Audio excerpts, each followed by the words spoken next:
Imagine this scenario.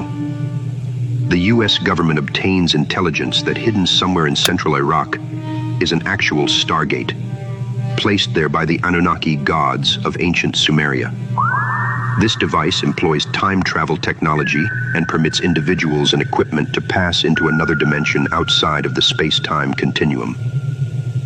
Once there, it is possible to travel across the galaxy or into another galaxy instantaneously, and then pop back into space-time on another planet. The government also learns that Nibiru, the 12th planet, is due to make its return passage through our solar system on its 3,600-year orbit in a matter of months.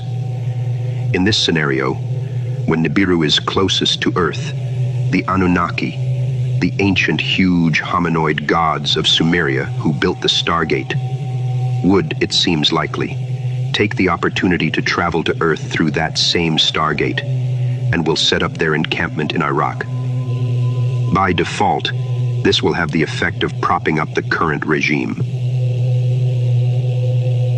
US government leaders know that such an eventuality must be prevented at all costs, so they decide that with the help of extraterrestrial allies, they must invade Iraq and close the Stargate. The Russians, Germans, and French, however, having been intimately involved in Iraq's archaeology, know what they're up to, and prefer that the Stargate remain open, thus preventing American domination of the world. With time running out, President Bush invades Iraq.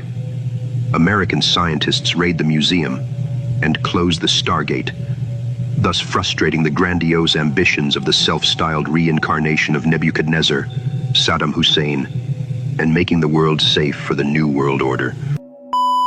According to Dr. Michael Salla, this is exactly what actually happened.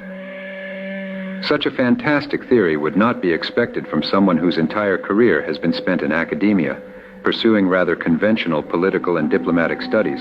Dr. Salla, an Australian national, obtained his MA in philosophy from the University of Melbourne, and then his doctorate in government from the University of Queensland in 1993. After spending 2 years as an associate at the Centre for Middle Eastern and Central Asian Studies in Australia, he joined the faculty of the Department of Political Science at Australian National University in Canberra as a lecturer. In 1996, he came to the US and gained an academic appointment at the School of International Service at American University in Washington, D.C., where he remained until 2001. He is currently researching methods of transformational peace as a researcher in residence in the Center for Global Peace at American University.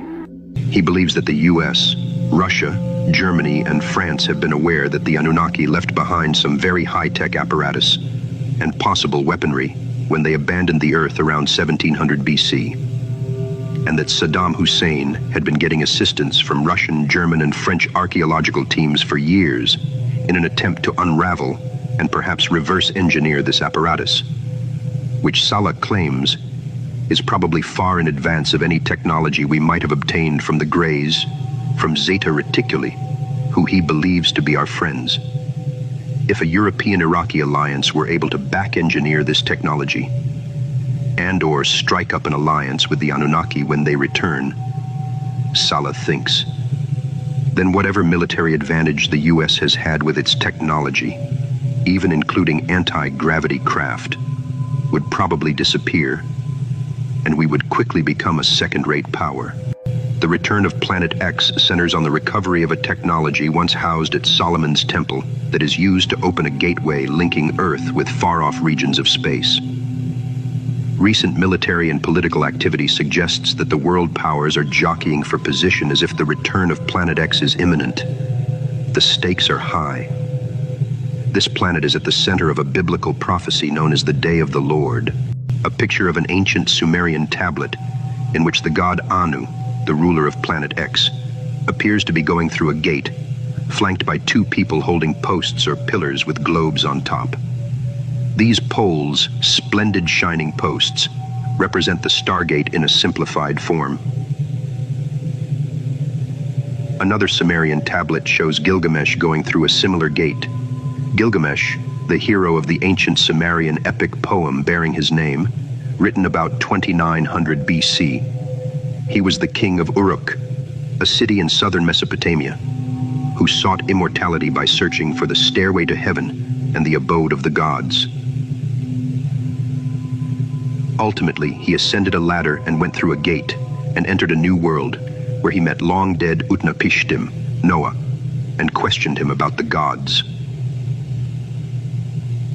Dr. Sala believes the Stargate will be found at Uruk, where German archaeologists have been digging for many years at the invitation of Saddam Hussein and have unearthed an ancient city